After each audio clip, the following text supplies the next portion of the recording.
E se dúvidas subsistem, então podemos fazer as contas. Os dados e as estatísticas estão aí para confirmarmos. Se o emprego que, entretanto, foi criado nos últimos anos, na esmagadora maioria foi precário e com salários muito baixos, em alguns casos ao nível do salário mínimo nacional, e estou a falar já não é só de trabalhadores não qualificados, estou a falar de trabalhadores com profissões, com carreiras e até licenciados. E até licenciados. O problema é este, não é outro. E se nós quisermos analisar ainda os dados estatísticos, a DGERT é, neste caso concreto, paradigmática relativamente aos números que divulgou. Para que os senhores deputados e as senhoras deputadas tenham presente, nós, nestes 5 meses do início do ano, tivemos 100, 110 mil trabalhadores abrangidos pela contratação, pela renovação, que é diferente, renovação da contratação coletiva.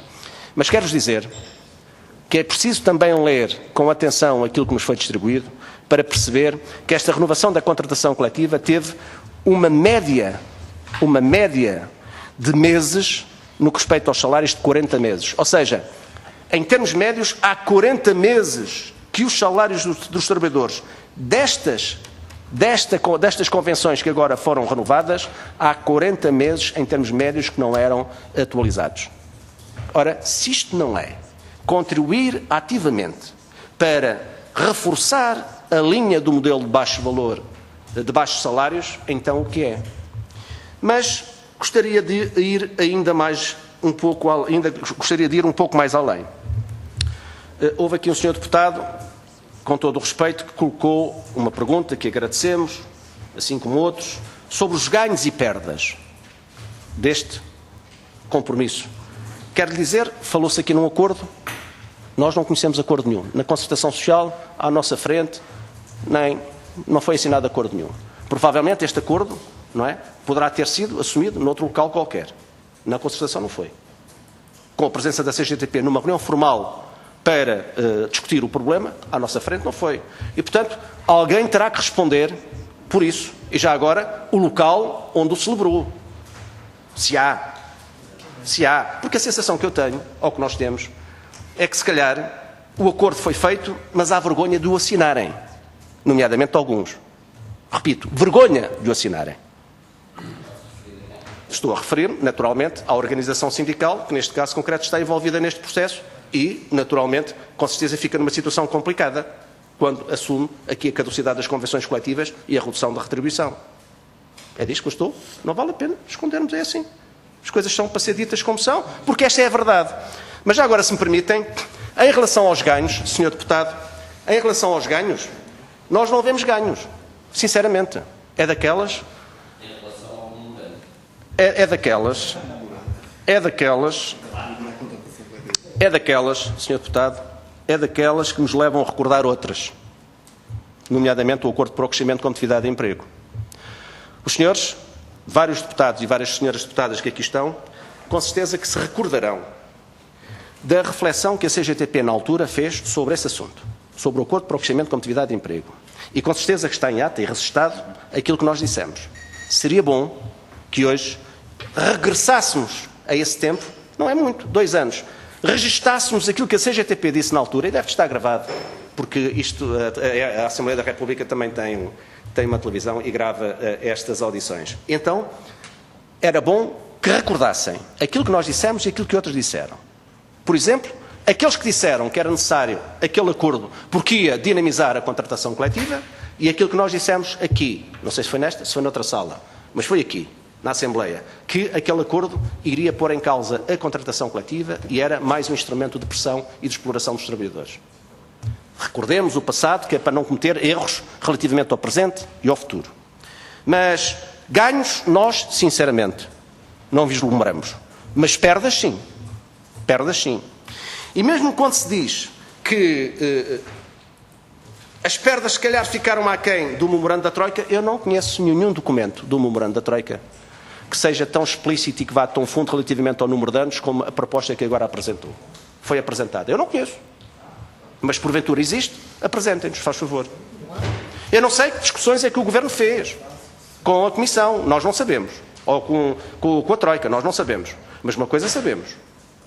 Que a proposta que agora foi apresentada, e agora vamos à questão das perdas, o que diz é que numa primeira fase a caducidade pode ter lugar ao fim de 3 anos se não houver acordo, e a sobrevigência de 12 meses. Com uma sobrevigência de 12 meses.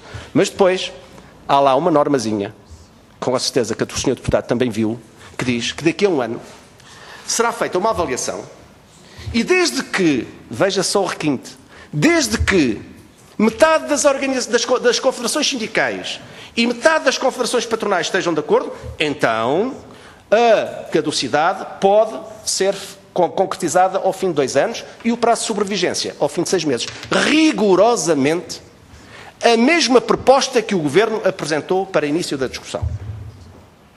Isto é perda. Ganhos no encontro. Vou-me encaminhar, Sr. Presidente, e agradeço a sua atenção, assim como a atenção dos senhores deputados. Depois, eu creio que há aqui outra ideia que gostaria de colocar. Ingerência. Nós estamos perante um processo que é claramente de ingerência. Quem tem que negociar a contratação coletiva no âmbito do setor privado e do setor empresarial do Estado são os representantes patronais e os representantes sindicais. Quando aparece um governo, e neste caso concreto é este governo do PSD-CDS, que se intromete e diz, não, isso era assim, mas agora vai deixar de ser.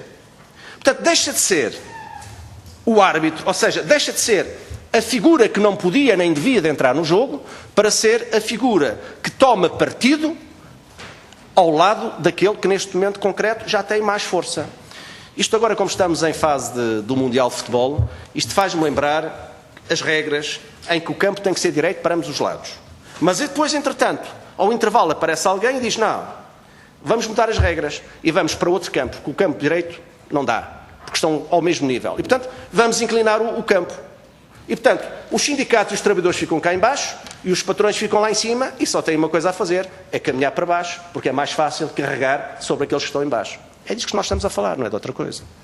Ora, esta ingerência é inadmissível. E é inadmissível também do ponto de vista do trabalho extraordinário.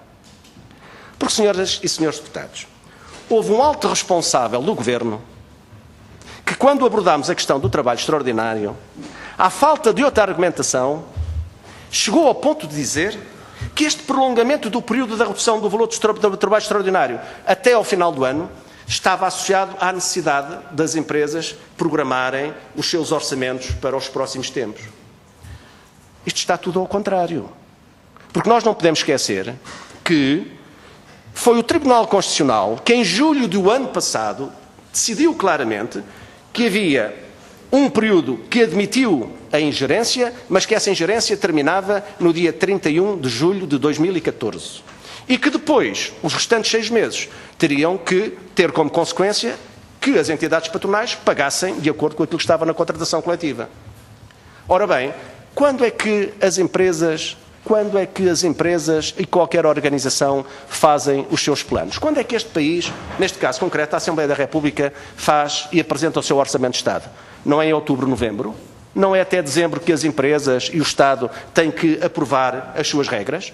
Então toda a gente sabia que este ano as empresas até ao primeiro semestre iam ser beneficiadas e depois, segundo semestre, tinham que pagar os valores do trabalho extraordinário que estava definido. Então é caso para perguntar como é que se justifica o prolongamento até ao final do ano?